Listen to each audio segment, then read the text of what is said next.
What is going on, guys? It is your role model of the IWC Gamers Goon here today with your Slammiversary review. Now, I do want to point out the obvious. My last few videos, I've been wearing the MJF scarf with the shades. That's because I'm your role model. However, the role model today and for the Extreme Rules video is not somebody you should follow. Why? Because your role model forgot the shades and the scarf at my other house. So, while I'm at this house, I will not be using the shades and the scarf for the Extreme Rules and the Slammiversary reviews. Just wanted to get that out of the way. But let's get into a great night of wrestling. Now, I did start this show a little late. Started about an hour late, finishing up graduation party stuff. So, I did not start this show on time. So, I was trying to stay away from Twitter. I did tweet out when I did watch a match, my opinions on that, and then clicked off Twitter before I saw anything else. So, everything on this was as if I was watching it live. And the first thing on this show is the Rascals. We got Zachary Wentz and Desmond Xavier. Wentz. Those two guys come out. Obviously, we knew prior to the show that they are going to have the open challenge. You may be thinking, or maybe Hawkins and Ryder could be here. You're thinking maybe the Good Brothers.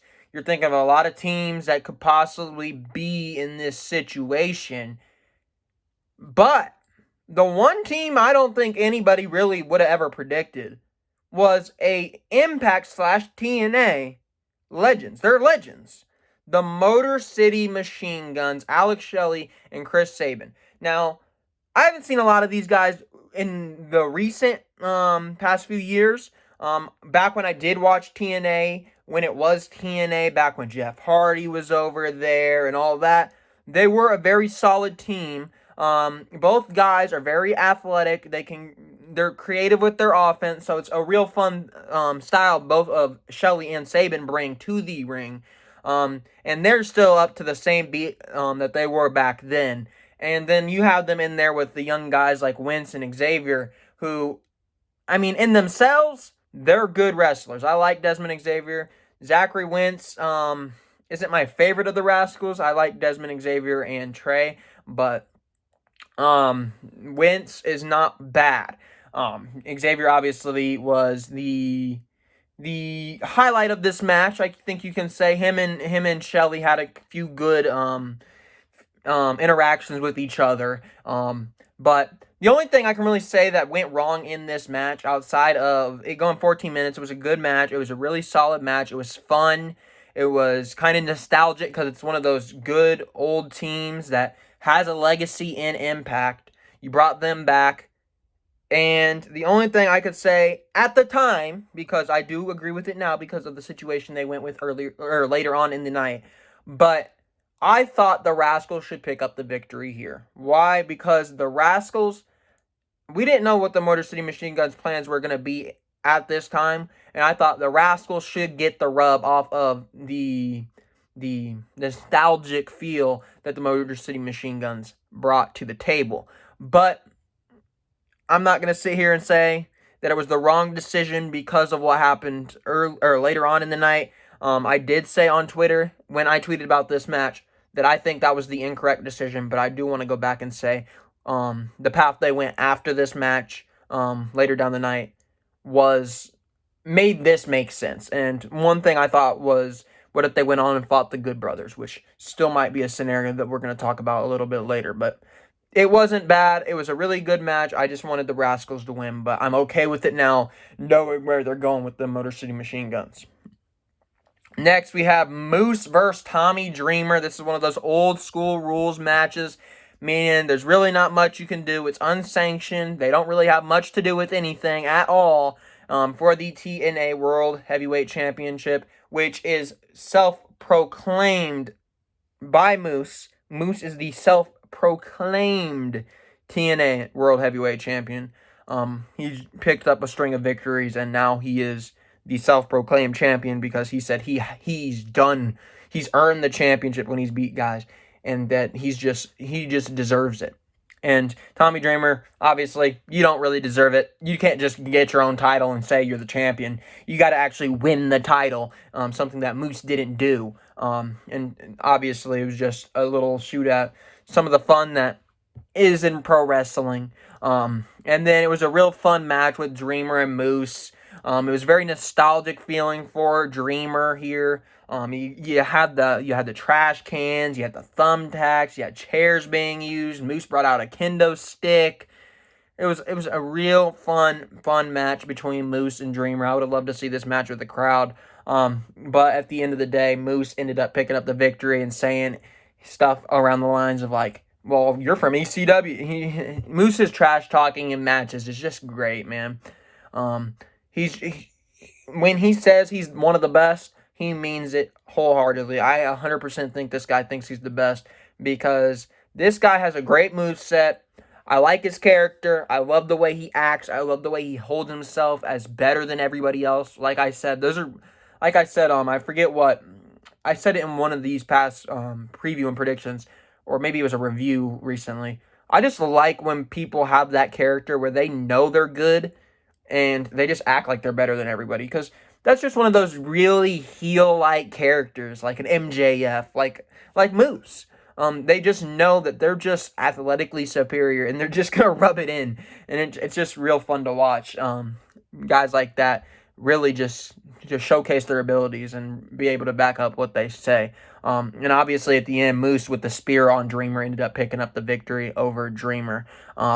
It's a good rub for Moose. It's a good look for Moose. I don't know where Moose goes from here. Actually, I would assume he might go on to eventually have that match with we'll find out later. You might be able to tell by the thumbnail. The Impact World Champion, to obviously bring those two titles together, if that is the way they want to go about it. Or maybe they're just going to hold the TNA Championship on Moose and make it kind of like Moose thinks he's a champion, but he's not really a champion type of thing, like it has been. But it was a real solid match between Dreamer and Moose. It was real nostalgic feeling. It brought back those ECW vibes, and it was just really solid. Next, we have the Gauntlet match for the gold, number one contenders match for the Impact Knockouts Women's Championship. Now, I actually don't have the list of competitors in front of me. Yes, I do. Okay. So in this match, we had Rosemary, Nevaeh, Susie, Kiera Hogan, Taya Valkyrie, Tasha Steelz, Alicia Edwards, Kylie Rae, Kimberly, and Havoc.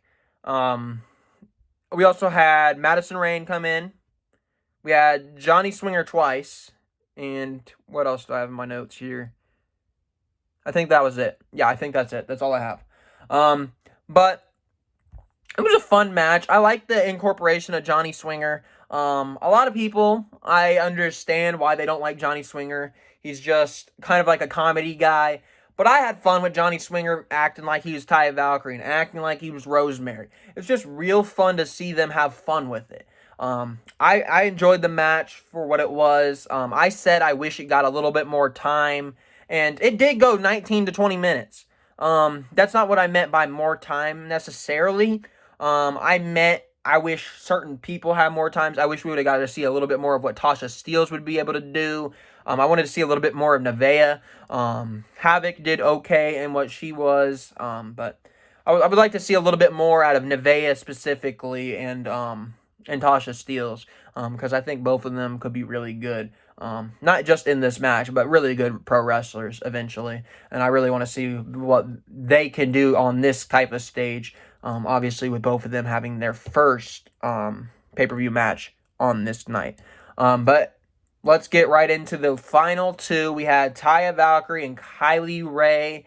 And I think we all knew where this was headed once we saw these final two. Taya Valkyrie is a former Knockouts champion. Actually, she is the longest reigning former Knockouts champion. So I went off on a limb and assumed that Taya Valkyrie was not going to win this match simply because she's already had her run at it. And I don't think you want to have Taya Valkyrie go right back in and challenge again, because she's not going to win. And it's a worse look on Taya. I think Taya is really good. I think Taya will eventually get that Knockouts Women's Championship back. But I don't think it's the right time. I think she has to wait a little bit. And it makes sense what they did here. Kylie Rae ended up picking up the victory. Smiley Kylie, whatever you want to call her. Kylie Rae, exceptional in this match. I love the way she acts. She eliminates somebody and then she's apologetic for it. I don't think anybody can sing the praises of Kylie Rae enough for what she does. Yes, she is somewhat of a Bayley character from what NXT was, but Kylie Rae is just, I don't think you can not smile when you see Kylie Rae on TV, just because she's her energy and her happiness is just it draws everybody in. I really love Kylie Rae. I think she'll be very good in this Impact Women's division. That's already very strong. I think she might be a highlight to look at for the future within the division. Kylie Rae picked up the victory, and she will be the number one contender for who we will find out later in the night between the winner of Jordynne Grace and Deonna Purrazzo. So Kylie Rae will be having a match with the Impact Women's Champion soon, and I think we all know that Kylie Rae can put on a great match. So we'll see what happens. Next, we had Willie Mack defending his X Division Championship against Chris Bey. Now, both of these guys are guys that I said going into this, I really like Chris Bey, an athletic guy. You love to see it. He kind of has that better than you kind of character. He's just classy, I guess you can say. And then Willie Mack, I think we all know how great Willie Mack is. Like I said in the preview of this show, he's one of the bigger guys that is very athletic. He can do a moonsault. He can do a standing moonsault,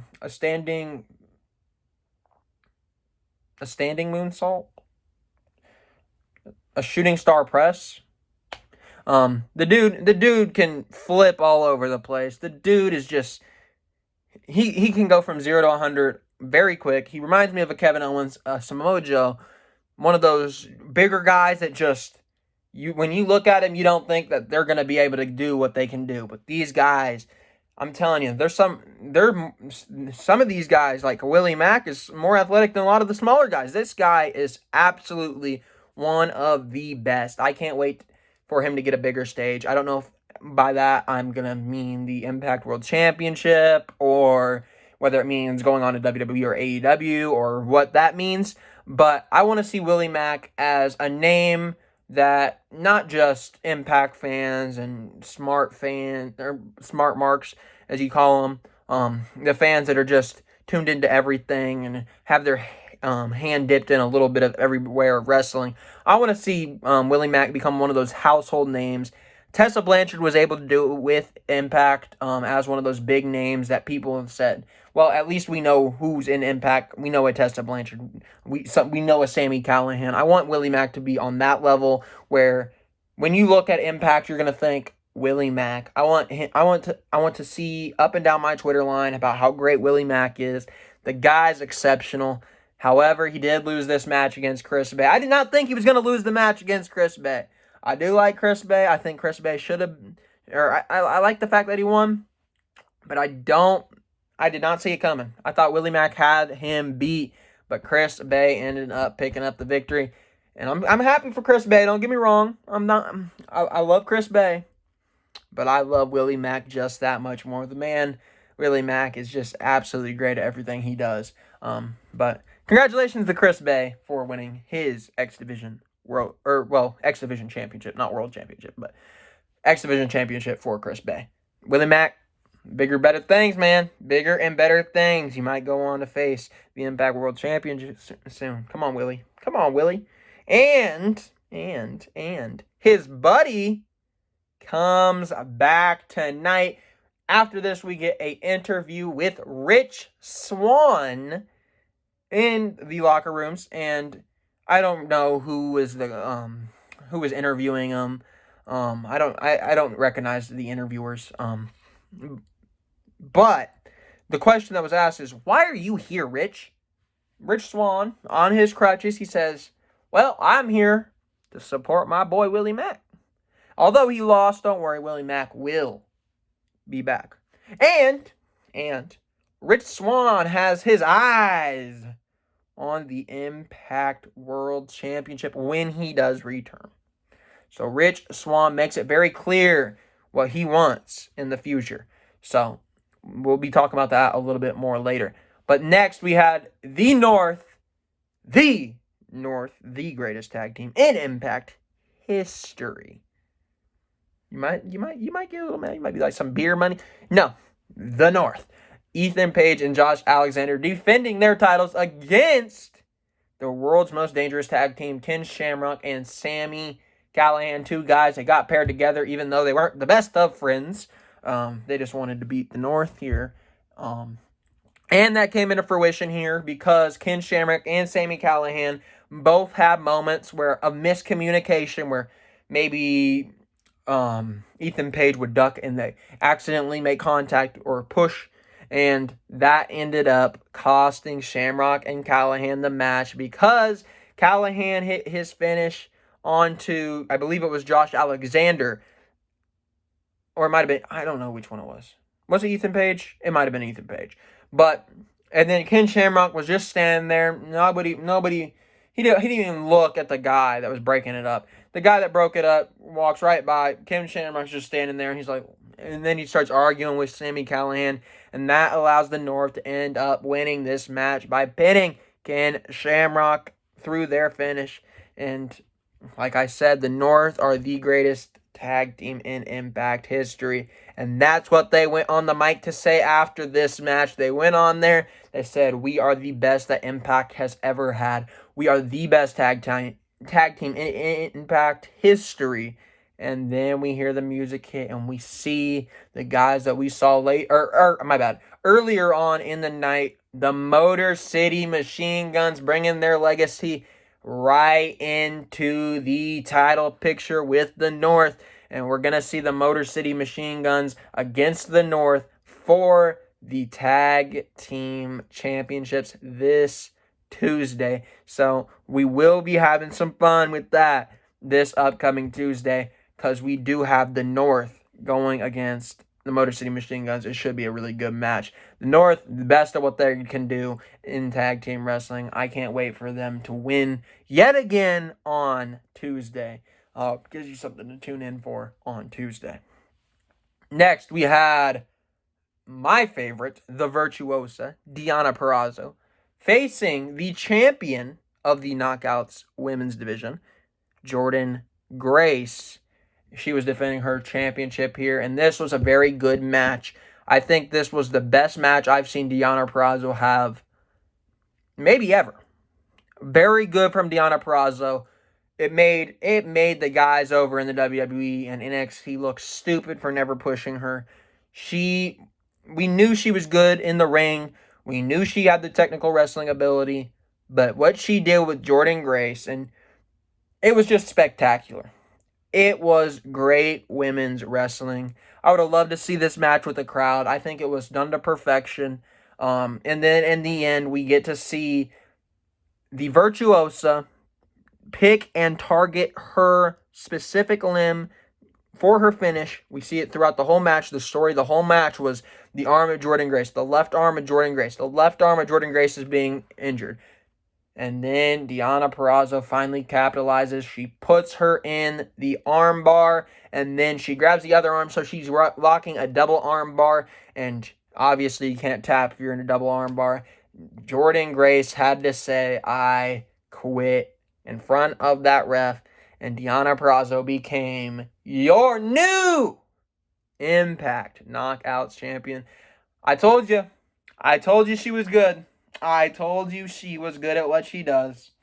And she had a good match here, and I'm so glad that she was able to win this match. I can't be more proud of her doing what she does, especially after I'm sitting here telling you how great I thought she was. And then she comes out and she proves that I'm right. She's great at what she does. Whoever didn't think that in the WWE, shame on you. I told you all that. And now, get Chelsea Green in the big picture. You know why? Because I got it right with Deonna Purrazzo. Get Chelsea Green up there now. I want to see it happen.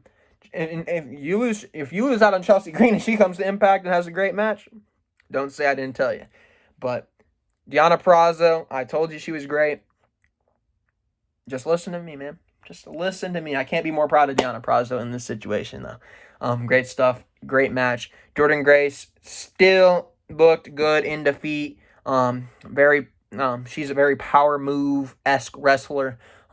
And obviously the honing in on the arm is just what killed her in the end. So obviously you can't fault Jordynne Grace too much for saying I quit, because it's just a focal point of the match. Next, we had the Fatal 4-Way for the vacant Impact World Championship. Now, we have, obviously, Eddie Edwards, Ace Austin, Trey, and the fourth man is none other than the man we saw earlier in the night supporting Willie Mack. We hear the music.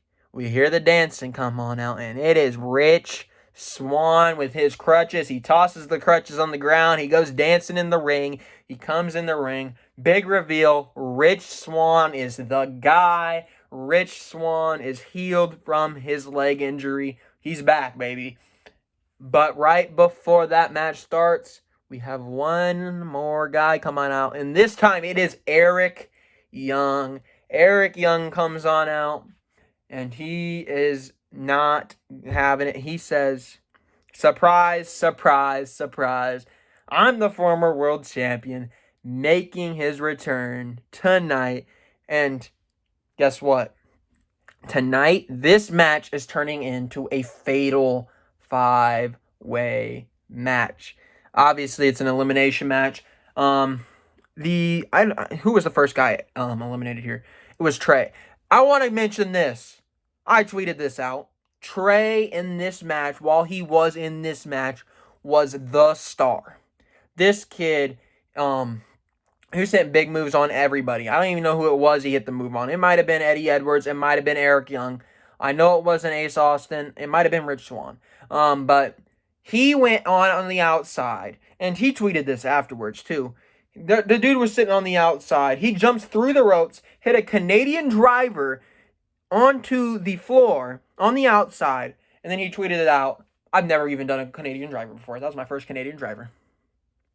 That move was amazing. That move had me jaw dropped. And then obviously Trey, he's doing a lot of the Matrix type stuff with Rich Swann, ducking and all that stuff.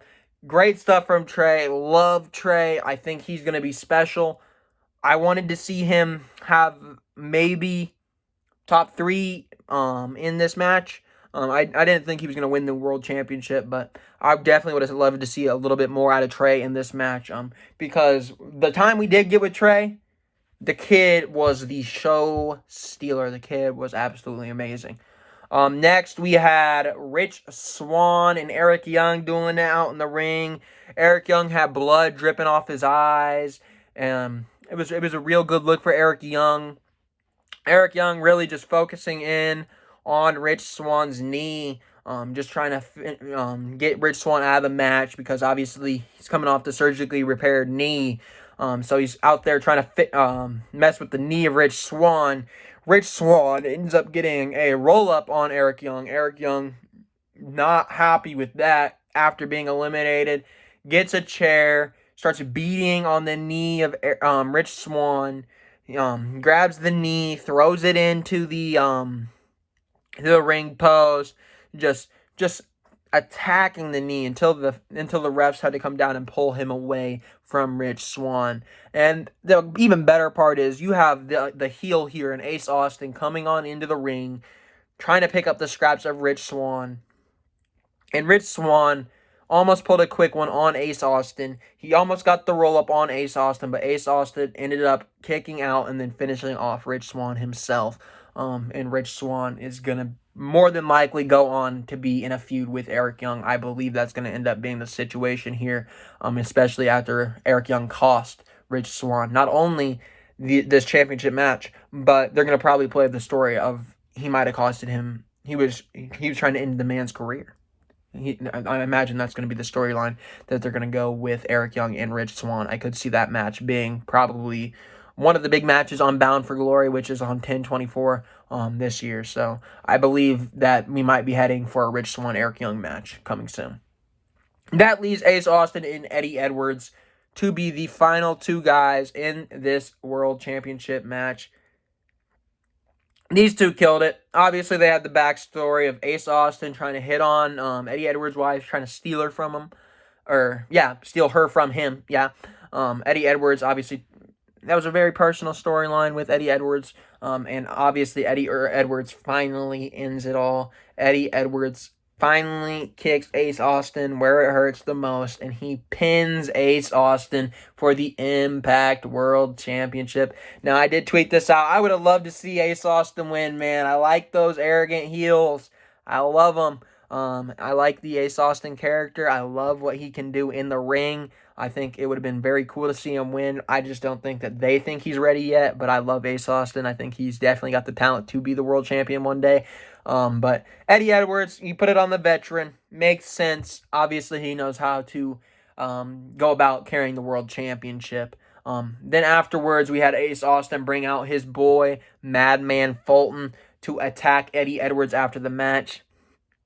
And for as long as it went, Eddie Edwards was at a disadvantage until we hear the music of the Good Brothers, Carl Anderson and your boy Luke Gallows coming on down to the ring and helping Eddie Edwards fend off Ace Austin and Madman Fulton. I could easily see a match in maybe even on Tuesday with the Good Brothers against Madman Fulton and Ace Austin coming soon. I could see that coming to be something that they want to do. But Eddie Edwards aligns himself with the Good Brothers, or the Good Brothers align themselves with Eddie Edwards.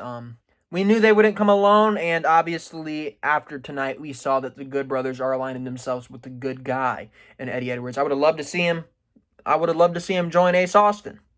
I like the Good Brothers as heels, just because I think they just know how to work it. But obviously, you're never going to complain when you get the Good Brothers in any promotion. So aligning them with Eddie Edwards is not the worst thing you could ever do. So very good stuff on Impact Slammiversary. Like I said, it was a very fun show. You got some returns in the Motor City Machine Guns. We got a few surprises. Wait a minute. Wait a minute. Do you hear that? The surprises aren't over. The surprises aren't over because right as the screen was about to go off, we see 3 stripes on the screen. Music drifting off, and we see one man. We see Ethan Carter III coming back to where he belongs, right in Impact Wrestling. EC3 making his return. Yes, he's a former world champion. So is EY. But we get to see EC3 back in Impact. I imagine we're going to see something along the lines of maybe an Eddie Edwards versus EC3 match. That could be very good. Maybe we even get Chris Bay versus EC3 if EC3 doesn't go for the Impact World Championship. Maybe goes for the X Division Championship. I don't know. But I do want to see my boy EC3 succeed because I told you about it. I told you about it when he was in NXT. I love my boy EC3. I want to see him succeed. And that's still the same here. I don't care where he is. I want to see that man succeed. And I think he will here in Impact Wrestling because they might have one of the most underrated rosters in the world right now. They got that boy EC3. They got Eddie Edwards, Ace Austin, who I really like. They got Rich Swann even. Willie Mack, Chris Bay. Tommy Dreamer's on their roster. Moose. The Rascals, all 3 of them. They got Eric Young now. They got the Good Brothers. They have a great women's division with Kylie Ray, Deonna Purrazzo, Jordan Grace, Taya Valkyrie, Rosemary, Susie. They have a lot of really good wrestlers in Impact, and I think EC3 is really just what am I trying to say? The topping on the cake. You feel what I'm trying to say? Just really caps it off for him. Anyways, I'm gonna head on out of this review. Your role model is done with his Slammiversary review. Anyways, make sure you guys do come on and watch the Extreme Rules review, which will be Monday, because today is Sunday. meaning it's going to be the horror show tonight. And I'm going to tell you right now, it might change that I film it tonight, but I'm going to say there's a 98% chance that I am not going to feel up to recording tonight. First off, because I've been up a lot since graduation, so I'm going to be tired. And then on top of that, we also, unfortunately, are more than likely going to be very disappointed in Extreme Rules. So that is that. Anyways, I'm going to head on out of here. For right now, it's been your boy, the role model of the IWC, Gamers Goon, for this YouTube video. Make sure you do subscribe. Make sure you like the video, share, do whatever you guys feel is necessary for that. And over on Twitter at GamersGoonYT, and over on the Instagram at the Goon Gamer YT. Anyways, it's been your boy. I'm out.